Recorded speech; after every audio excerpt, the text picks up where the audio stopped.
2 Kings 23. The king sent, and they gathered to him all the elders of Judah and of Jerusalem.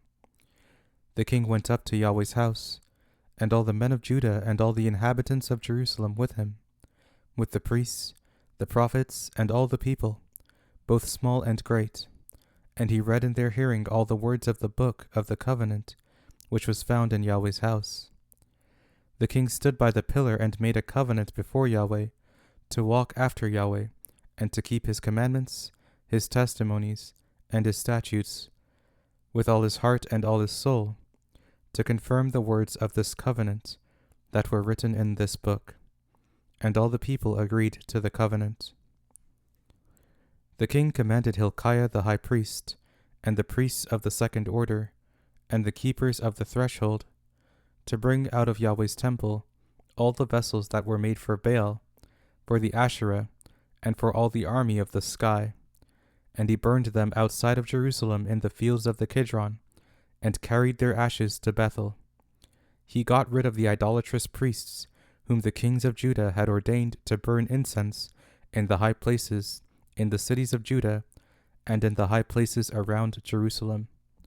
Those also who burned incense to Baal, to the sun, to the moon, to the planets, and to all the army of the sky.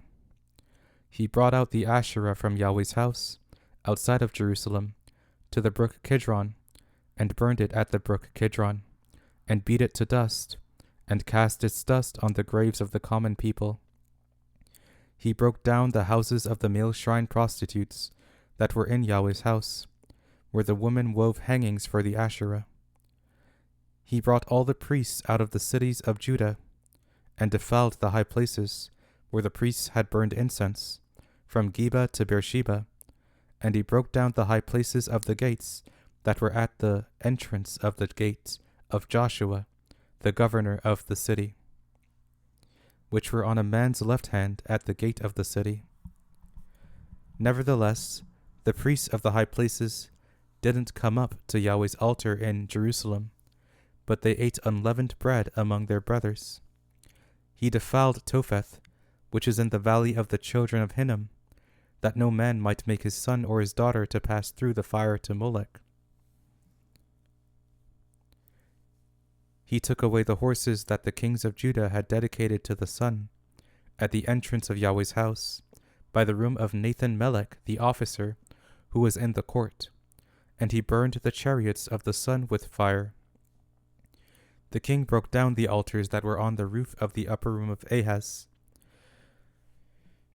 which the kings of Judah had made, and the altars which Manasseh had made in the two courts of Yahweh's house, and beat them down from there, and cast their dust into the brook Kidron. The king defiled the high places that were before Jerusalem, which were on the right hand of the mountain of corruption, which Solomon the king of Israel had built for Ashtoreth, the abomination of the Sidonians, and for Chemosh, the abomination of Moab, and for Milcom, the abomination of the children of Ammon. He broke in pieces the pillars, cut down the Asherah poles, and filled their places with men's bones. Moreover, the altar that was at Bethel, and the high place which Jeroboam, the son of Nebat, who made Israel to sin, had made, even that altar and the high place he broke down, and he burned the high place, and beat it to dust, and burned the Asherah.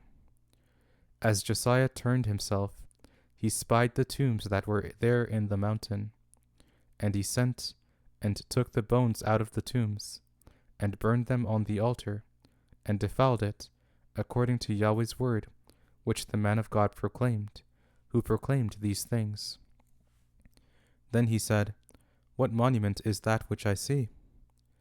The men of the city told him, "It is the tomb of the man of God who came from Judah and proclaimed these things that you have done against the altar of Bethel."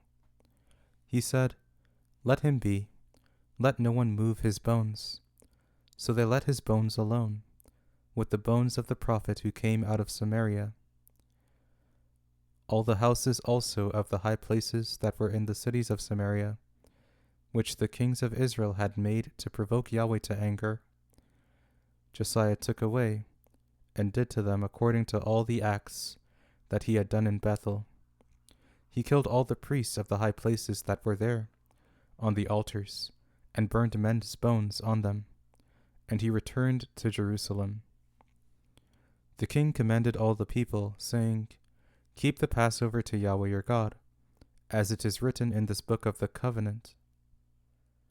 Surely there was not kept such a Passover from the days of the judges who judged Israel, nor in all the days of the kings of Israel, nor of the kings of Judah.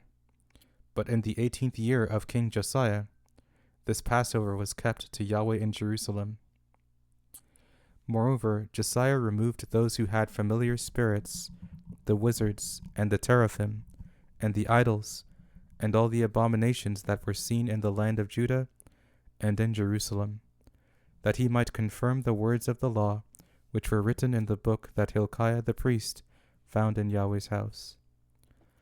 There was no king like him before him, who turned to Yahweh with all his heart, and with all his soul, and with all his might, according to all the law of Moses, and there was none like him who arose after him. Notwithstanding, Yahweh didn't turn from the fierceness of his great wrath, with which his anger burned against Judah, because of all the provocation with which Manasseh had provoked him. Yahweh said, I will also remove Judah out of my sight, as I have removed Israel, and I will cast off this city which I have chosen, even Jerusalem, and the house of which I said, My name shall be there. Now the rest of the acts of Josiah, and all that he did, aren't they written in the book of the Chronicles of the kings of Judah? In his days Pharaoh Necho, king of Egypt, went up against the king of Assyria, to the river Euphrates, and King Josiah went against him. But Pharaoh Necho killed him at Megiddo when he saw him. His servants carried him dead in a chariot from Megiddo, brought him to Jerusalem, and buried him in his own tomb. The people of the land took Jehoahaz, the son of Josiah, and anointed him, and made him king in his father's place.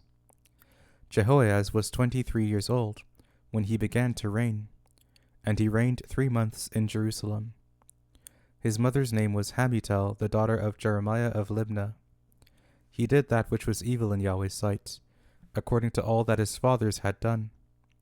Pharaoh Necho put him in bonds at Riblah in the land of Hamath, that he might not reign in Jerusalem, and put the land to a tribute of 100 talents of silver and a talent of gold.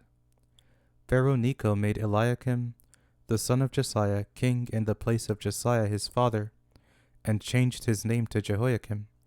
But he took Jehoahaz away, and he came to Egypt and died there. Jehoiakim gave the silver and the gold to Pharaoh, but he taxed the land to give the money according to the commandment of Pharaoh. He exacted the silver and the gold of the people of the land, from everyone according to his assessment, to give it to Pharaoh Necho. Jehoiakim was 25 years old when he began to reign, and he reigned 11 years in Jerusalem. His mother's name was Zebidah, the daughter of Pedaiah of Rumah. He did that which was evil in Yahweh's sight, according to all that his fathers had done.